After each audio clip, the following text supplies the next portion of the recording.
Hello, everyone.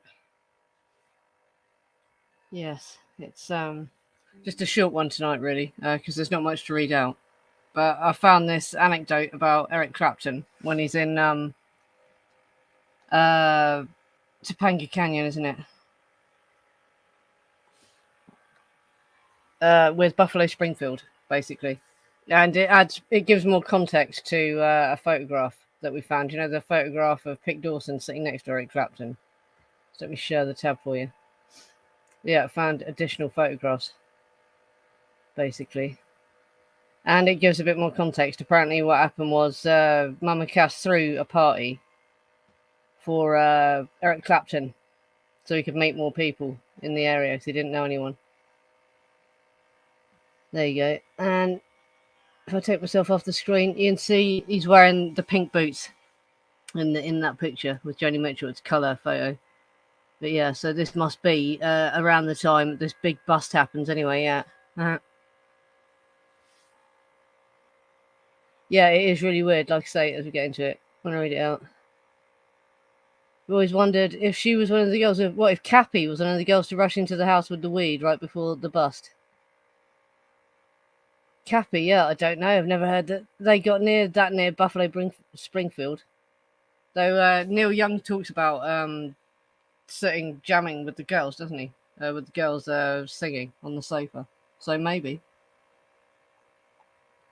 Personally, when I get to, I think the women were cops. Personally. But we'll get to it. Right, and I'll start reading out. This is from Neil Young's biography called Shakey. On March the 20th came another bust involving nearly the entire band. Stills had relocated to a ranch in the wilds of Topanga Canyon, and Eric Clapton showed up to jam. They were partying, remembers friend Linda Stevens. The marshal amps were stacked. Clapton and Stephen were playing so loud the mountains were ringing. One of the neighbours didn't think it was so cool. The musicians were warned to crank down the volume, but didn't. Late that afternoon, Dewey Martin started home to Encino. As I'm driving down old Topanga Boulevard, I see this patrol car coming up. It was too late to warn the band. To ice the cake, recalls Susan, these 3 or 4 girls came busting in the door and said, "The police are right behind us. Here, hide this dope." They start pulling this shit out of their purses like 5 containers of smoke. And I'm going, oh my God. Being the road manager, they handed it all to me. I tried to flush it down the toilet, and the toilet backed up. The cops came running into the bathroom, and I'm sitting there looking at this pot floating around. The sheriff came in, and I just looked up at him and went, "Ah, shit." He said, "Why don't you go into the other room?" Inside the house, it was bedlam, with cops and long hairs running in every direction. It was very heavy, said Linda Stevens. They came in on us from the front and the back. It was like being stormtrooped. Everyone was arrested except for Stills, who slipped out the windows and ran to call for help. Stephen had the attorneys on the phone before we even hit Malibu, said Stephen. Pre-booked in Malibu, then taken on to LA County Jail on the prison bus. It was guys in the back, chicks in the front. We started singing For What It's Worth. Inside the jail, the men were stripped down and sprayed with DDT. Clapton's long hair and pink boots seemed to particularly amuse and anger the authorities.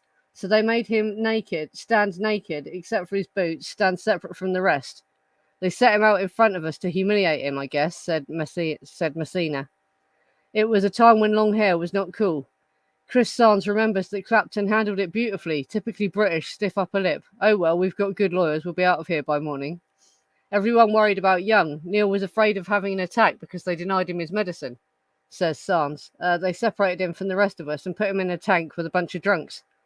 Despite the initial fears of conviction and for Clapton and Young, deportation, the lawyers took care of everything. All were found guilty only of disturbing the peace, except the unlucky Chris Sands, who wound up literally holding the bag. $300 and 3 years probation, he said glumly. It was kind of a piss because there was no one left to get the money from. There was no one left because Buffalo Springfield was on the verge of disintegration and the bust was yet another nail in the coffin. Expecting to fly, the group had never really gotten off the ground. There was a crazed final gig at Long Beach on May the 5th, 1968. 5 days later, Buffalo Springfield called a legal meeting announcing their demise. Ahmet Ertzgun, sorry to butcher your name, was devastated. I think it was one of the few times I cried because I just thought I had the historic group, he said. Bands didn't make it in those days without hit singles, but my attachment to that group had nothing to do with commerce. The Buffalo Springfield were ahead of their time. They were too artistic. Ertgen would hang on to stills as a solo artist, releasing Young to pursue a solo career at Warner Reprise. So basically, just that bus sounds very, very strange though, doesn't it? The women running in suddenly right in front of the police. Makes me think they just dressed up female police officers. And they ran in and just planted the drugs on them because they wanted to bust musicians, basically, at the time. The date, it says, doesn't it, I think? Was it the 20th of March? 20th of March, 68, I think this is. Could be 69. The book is called Shakey. It's on archive.org. Neil Young's biography. Millions of different copies of it. But yes, I've got a lot to add about David Schneiderman, though. The strange guy at the Redlands bust. Found out a lot more information about him, where he went and what happened to him. And he ended up being a murder suspect and all this sort of stuff. Crazy. So yeah, that'll be next week's stream. A lot more interesting than this one, probably. Let's see, that one up there. I'm not sure what the one above is.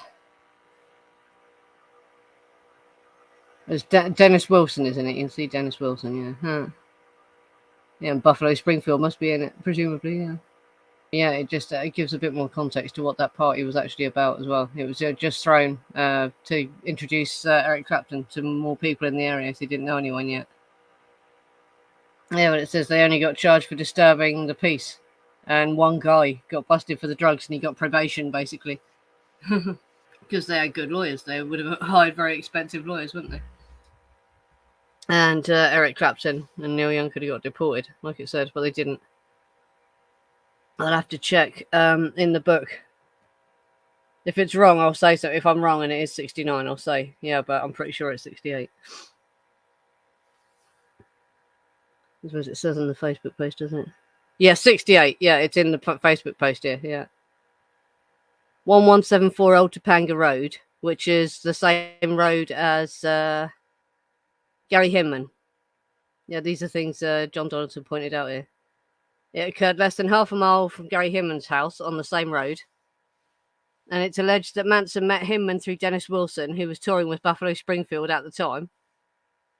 Dubious Beach Boys manager Nick Grillo offers to bail the band out, and it's amazing the extent he's prepared to go to avoid the implications of a drug bust. And Eric Clapton is part of this bust. He was touring with Cream at the time and has recently been photographed at Mama Cass's house in the company of Canadian drug dealer Pick Dawson. Yeah, where were they at this point? Because they don't get to this area, do they? Till 69.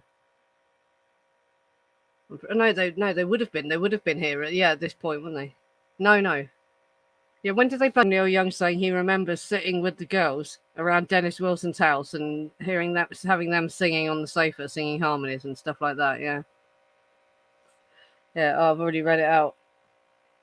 Yeah, you'll have to watch it later. But yeah, just a really weird bust where they were basically playing their guitars too loud and they were going to be busted for that. But just as the cops were driving up the hill, women ran in and threw weed at the road manager and said, "Hide this weed, the cops are just behind us." And so, yeah, it looks like I think the women were just coppers dressed in their plain clothes and planting the drugs, basically.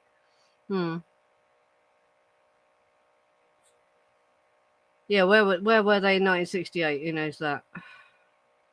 Ranch, what? This time in 69, but yeah, don't know where they were in March of 68 exactly.